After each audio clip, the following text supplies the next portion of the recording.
बच्चों, अभी आप देख रहे थे पिछले लेक्चर में, लास्ट लेक्चर में विस्थापन अभिक्रिया। अब बेटा हमारे पास पहली अभिक्रिया थी संयोजन, फिर वियोजन आया, फिर कौन आया? विस्थापन। अभी क्या है? द्विविस्थापन। अब द्विविस्थापन का मतलब है आपस में लेना देना। तुम्हें अगर दो हमारे पास तुम्हारे दो छात्र हैं, वो उससे कुछ ले लें, वो उसे अपना सामान दे दे, तो आपस में एक दूसरे से लेन देन करना। तो द्विस्थापन अभिक्रिया में क्या होता है? इस अभिक्रिया में उत्पादों का निर्माण, उत्पाद जो बनेगा उसका उत्पाद, मैंने बताया अभिक्रिया किससे होती है? अभिकारक और उत्पाद दोनों से मिलकर बनती है।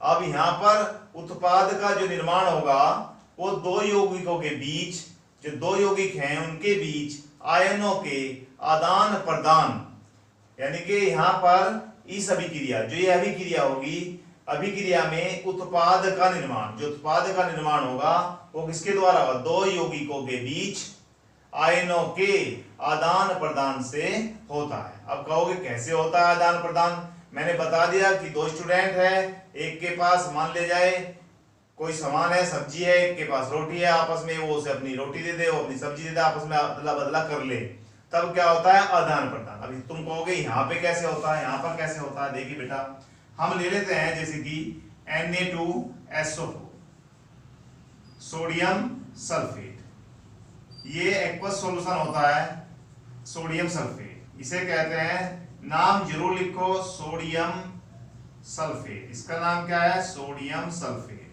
अब सोडियम सल्फेट के साथ हमने रिएक्शन करा दी, मान ले जाए बेरियम क्लोराइड। बेरियम क्लोराइड भी जलीय विलयन है, एक्वस सॉल्यूशन है, बेरियम, ये है बेटा बेरियम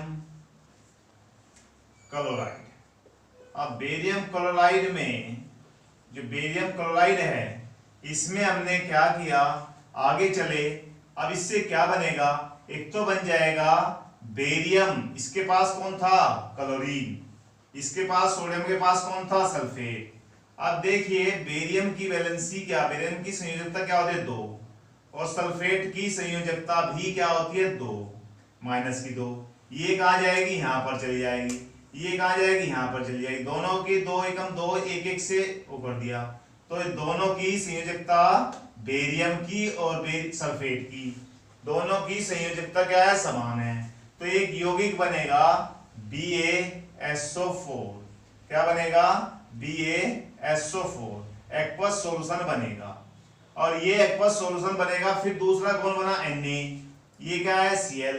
अब हमारे पास Na की वैलेंसी क्या होती है? +1, क्लोरीन की संयोजकता क्या होती है? -1, दोनों से क्या बन जाएगा? NaCl बन जाएगा भाई। अब देखिए इसका Cl किस पे चलेगा? Na के पास चलेगा, इस सल्फेट किसके पास आ गया? बेरियम के पास आ गया। तो इसका मतलब इनके आयनों का आदान प्रदान हो गया। अब आदान प्रदान होने के बाद क्या बनेगा?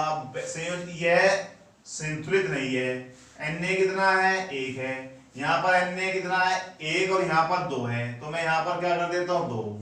तो अब हमारे पास देखिए Na के 2, वहां भी Na के 2 है, Cl के 2 है, तो वहां भी 2 ही है, सल्फेट 1 है अकेला, ये रहा, बेरियम भी 1। अब हमारी समीकरण क्या होगी? संतुलित। अब बेटा ये जो बना बेरियम सल्फेट, जैसे कि मैं एक बीकर ले लेता हूं, और बीकर में हमने क्या कर दिया? बीकर में हमने क्या क्या मिलाया? एक तो सोडियम सल्फेट मिला दिया, क्या मिला दिया? सोडियम सल्फेट, Na2SO4, और उसके साथ में कौन मिला दिया? बेरियम क्लोराइड, इसमें हमने क्या डाल दिया? Barium chloride. अब हम क्या देखते हैं? हम देखते हैं इसमें नीचे यहाँ पर कुछ बैठ जाएगा, नीचे यहाँ पर कुछ बैठ जाएगा, नीचे यहाँ पर, तो ये क्या बैठेगा? ये नीचे जो बन जाएगा, ये बन जाएगा बेरियम सल्फेट, BaSO4। कैसा रंग होगा इसका? सफेद रंग होगा, इसका रंग जो बनेगा वो कैसा होगा? सफेद होगा, और इसे कहेंगे सफेद अवक्षेप। क्या बन जाएगा? ये सफेद अवक्षेप बन जाएगा, और ये नीचे बैठ जाएगा। और हमारे पास जो NaCl है, NaCl क्या होता है? सोडियम क्लोराइड, जिसे हम नमक भी बोलते हैं, ये क्या आ जाएगा? इस विलयन में ऊपर आ जाएगा। तो इस तरह से हमारा द्विविस्थापन अभिक्रिया हो गई जिस अभिक्रिया में